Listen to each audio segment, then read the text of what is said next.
amigos! Hoje o nosso episódio 5 é com a Marina Ferreira, criadora de conteúdo, mentora, empresária e em mais de 3 anos, a Marina ela já impactou milhões de pessoas de diversas formas.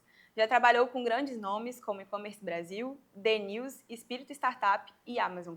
E hoje o nosso tema é sobre criadores como negócio e o conteúdo como caminho para empreender. Marina, estou muito feliz de você estar aqui. Muito obrigada pela sua participação. Foi um prazer ter conhecido a Marina, gente. Eu conheci ela fazendo o curso dela e foi muito legal, assim, para mim. Então é um prazer ter você aqui hoje. Prazer meu, prazer meu. Obrigada pelo convite. Para mim é sempre bom participar de programas, mas vindo de alguém que aprendeu comigo é mais especial ainda, então eu estou muito feliz. Com certeza. E a gente vai começar falando hoje exatamente sobre isso, né? Criação de conteúdo como negócio. A gente já percebeu que o mercado mudou. Hoje todo mundo quer ser criador de conteúdo. E assim, tem espaço, mas tem espaço para quem tem o seu diferencial, para quem entende o jogo do mercado de creators. E hoje eu e a Marina a gente vai conversar um pouco sobre isso, né? Sim, já falei que é pouco tempo, que a gente tem que ter outro episódio depois. Marina, então começa contando sobre a sua trajetória, como você veio parar nesse mundo dos criadores de conteúdo. Tá bom. Bom, comecei final de 2021, mas eu gosto mais de considerar ali 2022, porque foi quando engatou mesmo e comecei já com o Notícias da Semana, foi meu primeiro quadro, no fim das contas, e durou mais de 2 anos e foi o quadro que mais me projetou. E hoje não existe mais. Eu falo que hoje eu tenho um relacionamento tóxico com ele, porque eu amo, mas é o quadro que mais me dá trabalho, então não vale a pena ser feito e é o que menos me dá retorno. Uhum. Então não vale a pena ser feito, mas eu continuo com aquele, sabe, quando você ainda fica apaixonada, sabe? Eu Ainda tenho quero fazer. eu vivo esse relacionamento com ele. E aí, a partir disso, foi desenvolvendo um negócio em cima da criação de conteúdo. Então, vieram cursos, mentorias, palestras. Agora eu estou dando uma matéria numa escola para alunos de ensino médio. Então, literalmente, as coisas foram desdobrando e crescendo. Hoje, a agência que eu tenho, junto com o Mário, meu sócio, começou focada em performance. Hoje, 80%, 90% dos nossos clientes, na verdade, são voltados para a área de conteúdo. Então, a gente literalmente, não só a Marina Ferreira, né, se desenvolveu como um negócio, mas a agência acabou pivotando o foco principal para atender outras pessoas que também queiram criar conteúdo, tanto em mentoria como na produção mais prática mesmo disso. Você foi atrelando uma coisa a outra, né? Assim, Foi. E você percebeu um buraco, assim, no mercado quando você entrou? Porque, querendo ou não, aqui no Espírito Santo, a gente tem esse mercado muito grande de publicidade que eu acho que, assim, no Brasil inteiro, está crescendo cada vez mais. Mas são poucas as pessoas que realmente têm essa agência focada, assim, com essa essência da creator economy mesmo. Sim. E como é que você percebeu isso? Da onde veio essa ideia, assim, de criar essa agência? Você já estava criando a sua marca, pelo que eu entendi. Sim. Mas hoje vocês fazem, assim, exatamente o quê para ajudar as pessoas a criarem? Na verdade, foi meio que uma coisa puxou a outra. A agência existe desde 2020. E eu comecei a criar conteúdo com o intuito de atrair clientes para a agência. Então, no início, eu falava da mudança de nome do Facebook para Meta, falava de campanhas e tudo mais. E aí, com o conteúdo ganhando força e até eu me distanciando um pouco desse conteúdo relacionado ao que a agência fazia, foi virando um outro negócio. E aí, naturalmente, eu comecei a, como se eu estivesse puxando a corda para o lado de cá, as pessoas começaram a me reconhecer por aquilo e identificar aquilo que eu estava fazendo e a vir através disso para querer serviços de conteúdo. Então a gente foi mudando. Hoje a gente atende ainda clientes de performance, faz o tráfego pago e campanhas e tudo mais, mas o nosso foco principal acabou migrando para creators, né? Na verdade, até profissionais e creators que a gente acaba diferenciando. E hoje a gente ajuda tanto com as minhas mentorias, tem alguns produtos gravados, como você fez também, que teve a parte ao vivo também. Agora a gente está construindo uma comunidade mesmo, que vai ter vários produtos ali dentro para a pessoa consumir, aulas semanais e tudo mais. Realmente para a gente criar esse espaço confortável e que atenda o que as pessoas precisam na hora de criar conteúdo. Como você falou, todo mundo quer criar conteúdo, todo mundo já entendeu o que precisa, mas nem todo mundo sabe como. A minoria sabe como, eu diria. Exato. Então a gente está abraçando essa necessidade das pessoas de entenderem, principalmente de profissionais, dentistas, advogados, médicos que sabem, eu preciso criar para divulgar o meu trabalho, mas como que eu vou fazer isso? Então a gente está trabalhando nisso.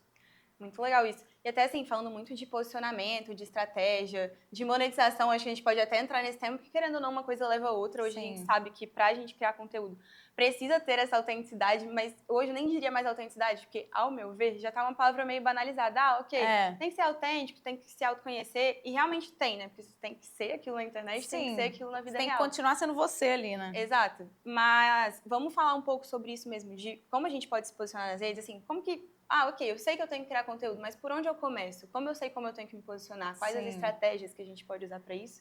E depois a gente fala sobre a monetização. Como é que as pessoas podem monetizar nas redes? Tá, não, legal. Mas para falar de como começar melhor, então, né? Vamos começar do começo. Começa pelo começo. Eu acho que a primeira coisa é identificar. Se você é um profissional que já tem o seu trabalho, né, a sua empresa, que seja, o que você faz? É seu objetivo vender mais daquilo na sua rede social? Então, a gente vai precisar puxar o seu trabalho, traduzir isso em conteúdos que comuniquem o que você faz ou a sua empresa faz de modo geral.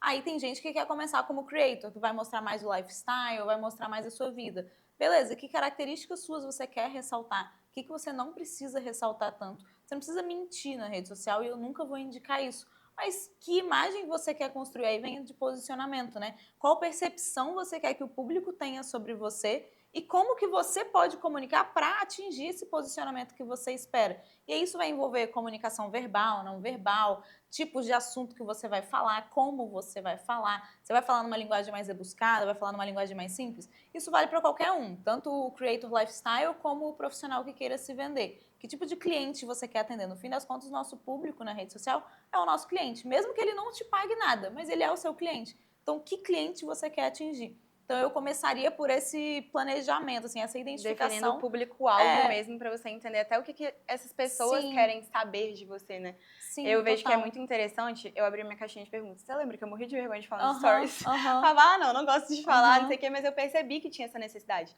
E quando eu abri a caixinha de perguntas, eu acho que foi dali que eu tirei os meus melhores conteúdos. Porque foi uma coisa bizarra. Eu nem perguntei o que as pessoas queriam ver. Eu abri uma caixinha assim, gente, vamos conversar. E a pergunta, choveu pergunta. Como você planeja a sua rotina? Porque eu realmente faço muita coisa. E aí, quando eu vi aquilo, eu falei, gente, isso não tá normal. As pessoas estão achando que eu sou, tipo, uma mulher maravilha, e não é bem isso. Sim. E aí, quando eu comecei a falar sobre planejamento de rotina, sobre o que eu faço... Cara, o meu Instagram começou a engajar muito mais. Mas muito dessa escuta de público, sabe? De eu entender com quem eu tava falando e como eu iria me comunicar. Sim. E isso foi muito interessante também, porque nos outros episódios que a gente gravou, as meninas falaram exatamente sobre isso, tipo, sobre você ter o seu diferencial. E eram nichos muito diferentes. A gente teve aqui a Gabi Med, que é voltada para medicina. A Malu Braga acabou de sair daqui. Que legal. Ela é mais nesse nicho da dança. Sim. Então, a gente consegue perceber que todas elas tipo, tiveram a sua estratégia, assim, para poder criar um conteúdo e se posicionar de uma maneira muito legal. Uma coisa que eu sinto muito, assim, é que as pessoas acham que quando a gente nicha, a gente acaba se limitando. O que não é uma verdade, né? Porque, assim, tipo, qual o seu olhar sobre isso? Eu acho que é verdade, mas eu não acho que é negativo, sabe? Eu vejo com uma limitação muito positiva. Porque se você vai falar de tudo, primeiro, você não entende de tudo. E você não entende de tudo para falar com profundidade. Se ficar muito superficial, talvez você atraia alguns seguidores ali, talvez cresça, mas meio que morre na praia, assim, sabe? Tipo, é igual fazer aqueles vídeos de 5 segundos para ficar dando muito view. Tipo, legal, vai dar muito view, mas e aí, sabe? O que mais você tem para oferecer? Exato. Então, quando você define o seu nicho, e aí para profissionais isso é muito mais fácil, porque um advogado vai falar de direito, e aí ele vai ter a área de especialização dele dentro do direito, fica muito mais fácil essa orientação. Mas para você ser autêntico, foi uma palavra que você falou mais no início, e é o que eu concordo com você, banalizou-se o termo, você precisa ser autêntico. Tá, mas o que é ser autêntico, sabe? E no fim das contas é realmente ser você. E é tão simples quanto isso, não tem uma receita de, misture, sei lá, a sua manhã com um pouquinho da sua noite e o seu sentimento e você vai chegar na autenticidade. É realmente você expor isso, inclusive dando aula para os alunos de ensino médio, isso foi uma coisa que me chamou muita atenção.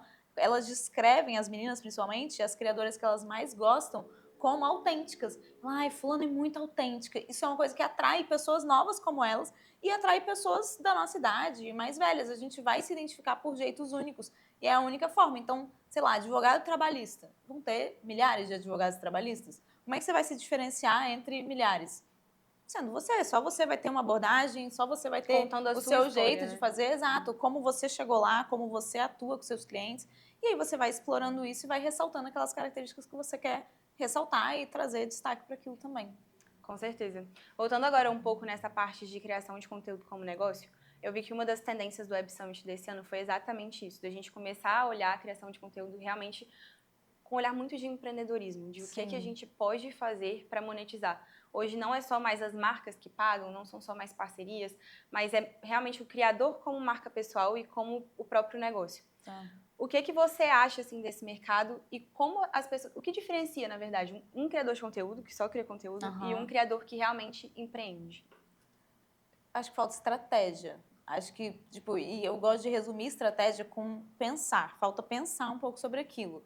O criar por criar, se for só uma diversão, tudo bem, pode dar certo, mas é bom saber que a exceção é dar certo. Mas você, uma hora, acho que você vai ficar ali meio que correndo em volta no mesmo círculo, tipo assim, tá, e agora? O que eu vou fazer? E quando você vê como um empreendimento, como aquilo, alguma coisa que você está construindo, você acaba dando mais valor para aquilo e pensando mais sobre o que você precisa fazer para chegar onde você quer chegar. É porque eu sinto, na verdade, eu já tive essa sensação e as pessoas têm essa sensação de que criar conteúdo é simplesmente a gente está aqui, vamos gravar um vídeo? Pronto, criamos um conteúdo. E pode ser, mas isso é um bloquinho muito pequeno do que envolve a criação de conteúdo, sabe? E é uma coisa É que um trabalho provavelmente 24 horas por dia, sabe? Então, você precisa pensar no que você quer. Você quer criar por criar porque é uma diversão para você? Ótimo. Mas para empreender, a diferença eu acho que é muito essa visão de futuro, entender que aquilo é uma coisa que depende 100% de você. E aí a gente agora, como empresa, inclusive, está no caminho de não depender 100% de mim, porque fica pesado em cima da pessoa. Eu, ano passado eu quase pirei a cabeça. Então a gente está dissolvendo um pouco esse trabalho para realmente ser uma empresa. Porque uma empresa não dá para ser uma empresa de uma pessoa. Se você passa mal amanhã e a empresa é só você, a empresa não fatura, a empresa não produz. Então, essa visão de um negócio. Então, você precisa de gente para te ajudar, você precisa não ser só você, talvez, e desenvolver formas de você ganhar, não em cima da sua hora só, e, enfim, aí vai ter produto, vai ter talvez a publicidade, aí a gente vai falar de monetização depois. Vamos. Inclusive, assim, até pegando um gancho nisso que você falou, da empresa se desassociar um pouco, a gente sabe que o termo comunidade, ecossistema, está muito em alta. E foi até uma coisa que você falou que vocês estão criando agora essa comunidade, né? Uhum. Como é que você percebeu que vocês tinham, assim, essa necessidade diante do mercado de realmente... Cara, eu tenho essas pessoas fazem parte da minha comunidade, e como é que foi a construção disso? Foi muito nessa visão de não depender só da Marina. Entendi. Na verdade, veio uma visão de negócio antes de vir uma visão de abraçar as pessoas também, mas veio muito dessa percepção nossa de, cara, uma pessoa não aguenta, tipo, para escalar de verdade, é muito pesado em cima da pessoa. E como a minha função não é só criar conteúdo, então a gente tem uma equipe, hoje nós somos em 8 na empresa, e a maioria ele está me ajudando a criar conteúdo. Então eu preciso de suporte e a gente precisa que não, como o meu trabalho não é só criar, eu não consigo ficar 24 horas por dia pensando nisso. Então a gente precisa diversificar o negócio mesmo, e aí a partir disso veio, vamos criar uma comunidade, juntar os nossos produtos num lugar só, criar mais conteúdo, e aí então vai ter o Mário criando conteúdo, eu posso te chamar para dar uma aula, criar realmente um espaço para que os interessados, né, os clientes e os profissionais que queiram se expor também tenham essa oportunidade. E eu sinto muito, tanto que o nosso foco principal nessa comunidade é com profissionais, que as pessoas falam muito do creator, de criar conteúdo, mas o médico, primeiro, ele não quer criar conteúdo, ele entende que ele precisa criar, mas ele não quer criar, ele não tem tempo, então como é que a gente pode facilitar a vida dele, entendeu? Então a ideia é meio atender esse grupo de creators profissionais, vamos chamar assim. Uma construção em conjunto, digamos, né? Até por isso a palavra comunidade. Vai ter ali esse propósito maior, mas vocês vão, tipo, chama o médico, chama o advogado, vamos fazer eles entenderem a importância, vamos analisar alguns cases que você com certeza já deve ter de pessoas que passaram pelo seu curso. E isso é muito legal, que agora dá até pra gente entrar na monetização, legal, né? Porque essa parte de criação de conteúdo, principalmente quando vai crescendo, quando a gente vai diversificando o produto, já é uma nova maneira de monetizar. Com certeza. E já vem dentro dessa tendência, né, dos criadores não serem mais influenciadores. Serem influenciadores e serem empreendedores juntos. Sim. Né? Então, assim, Fala um pouco de como você começou a monetizar nisso tudo. E, lógico, a gente trazer também essa parte de... Por exemplo, eu tenho muita amiga que está criando conteúdo e ela sempre fala, Lara, como é que eu ganho dinheiro com isso? Porque ainda está embutido naquele negócio ali de você ter que correr atrás da marca para fazer uma parceria, de ter um Media Kit. E eu percebi, assim, que um Media Kit hoje, ele nem pede dados, assim, né? Eles pedem a visualização do seu perfil, tipo, semanal. E aí, nisso, eu passei a observar. Tô falando isso porque eu passei a observar como o mercado tá mudando de realmente, assim, né? Não é mais só como parcerias de marca, mas como diversificação de negócio. Fala pra gente sobre. Sim, existe, inclusive, que não é uma monetização direta, mas a parceria entre creators, né? Tanto que a gente vê muita gente fazendo collab. Porque se eu faço uma collab com você, eu atinjo o público que te segue, você atinge o público que me segue. Então a gente vai crescendo junto, assim, sabe? Às vezes pessoas que seriam concorrentes, mas que vão fazer conteúdos juntos porque tem produtos diferentes e tudo mais. Mas minha história, comecei a monetizar com parcerias mesmo. Na verdade, tem até uma curiosidade. No Notícias da Semana, que eu comecei a fazer, eu comecei porque um amigo meu falou, a gente estava querendo... Eu já tinha falado de newsletter, assim, nos stories.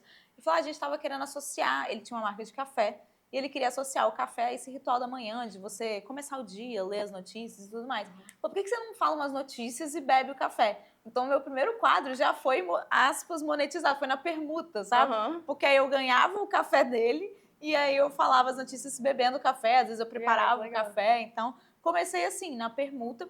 E acho que existe uma escala, talvez, de tipos de monetização na medida que você vai crescendo também como criador de conteúdo e se profissionalizando também. Então, é muito comum que realmente as pessoas comecem na permuta. Você vai ganhar uma roupa de academia, que é muito comum ter, e você vai postar que você está usando a roupa da academia. No meu caso, ganhei o café e eu falava que eu estava usando café. Só que isso não paga conta, né? Então, você precisa ter essa visão de que você não pode viver de permuta pro resto da vida. E aí você vai crescendo a sua base, gerando valor, e a partir disso fica mais possível de você ter ou comissões, e aí vem a parte de cupons ou links específicos. Aí depois você vai receber um fixo mais a comissão, porque você vai desenvolvendo. Só que aí eu acho que chega a hora que todo mundo clica de, pô, se eu estou vendendo o produto da outra pessoa, por que eu não vendo o meu produto? Vou fazer o meu, me gero mais retorno. É um retorno muito maior, inclusive, né? Porque você já construiu a sua marca, você já tem todo o seu posicionamento, você tem a sua estratégia. Exatamente. E você vai poder fazer do seu jeito. Exatamente, que é o que a gente vê muita gente fazendo agora. Aí a gente tem o caso da Virgínia agora, lançou a própria marca de suplemento, ela tem a marca de maquiagem, porque faz muito mais sentido ela fazer publi para ela mesma do que ela fazer publi para outra pessoa, sabe? Mas é óbvio, como eu falei, é uma escala. Você precisa de estrutura, de capital e de recursos de equipe e tudo mais para ter a possibilidade de fazer, claro, o seu produto próprio. Porque isso demanda investimento muito também, óbvio. Então, enfim, não necessariamente no início você já vai conseguir lançar um produto próprio. Tem a Júlia Marinha, ela é ótima para você trazer aqui também. Ela vai vir. Ela vem? Ela é ótima. E ela falou justamente isso, ela começou a criar conteúdo, 2 anos depois ela lançou a marca e ela já lançou a primeira coleção, esgotou em horas, assim. Porque ela já tinha cultivado, o que você falou, cultivou a marca dela, fez a criou uma identificação. Dela. Exatamente, as pessoas se identificavam com ela, com o estilo dela, na hora que ela botou para vender, foi muito mais fácil vender do que se ela tivesse do nada começado. E ela talvez tenha feito, aí eu não sei, você pergunta pra ela, se ela fez publicidades antes, sabe, para outras marcas, talvez ela tenha percebido que, tipo, pô, eu sou estilosa, eu vendo para outras marcas, por que eu não vou vender para minha? Exato. Aí chega nesse nível de escala de monetização. Não, muito legal. E assim, mais uma vez a gente voltando nessa parte de autenticidade, de confirmar seu posicionamento, né? Achei interessante tudo isso que você falou. E assim, casa muito com todos os outros episódios que a gente vem fazendo. Então, foi assim, muito legal. Acho que todo mundo que assistir isso daqui vai fazer um 360 e vai dar vários insights. Legal. Antes da gente finalizar, eu queria que você pudesse, assim, voltar um pouco no tempo, lá quando você começou. E o que você diria pra Marina de não sei quantos anos atrás, quando você começou a criar conteúdo? Uns 3 anos atrás. Uns 3 anos atrás. Assim, qual conselho você daria pra ela? Pra quem tá começando a criar conteúdo agora, o que você falaria? Olha, eu fiquei pensando nisso, tá? Porque eu já pensei nisso antes. Mas acho que de forma resumida seria para eu pensar um pouco mais. Porque o fazer por fazer é legal e eu, Marina, sou uma pessoa muito da execução.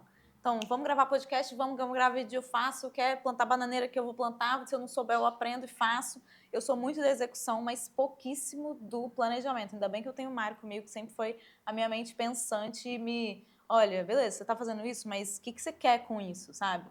Então, ter esse olhar de pensamento sobre aquilo que você está fazendo, que é, sei lá, pode se chamar de olhar estratégico, eu acho que é muito relevante. Tem muita gente criando conteúdo já. Ainda tem muito espaço para crescer, eu não quero dizer isso, ainda tem, tipo, muito espaço para crescer, tá só começando isso.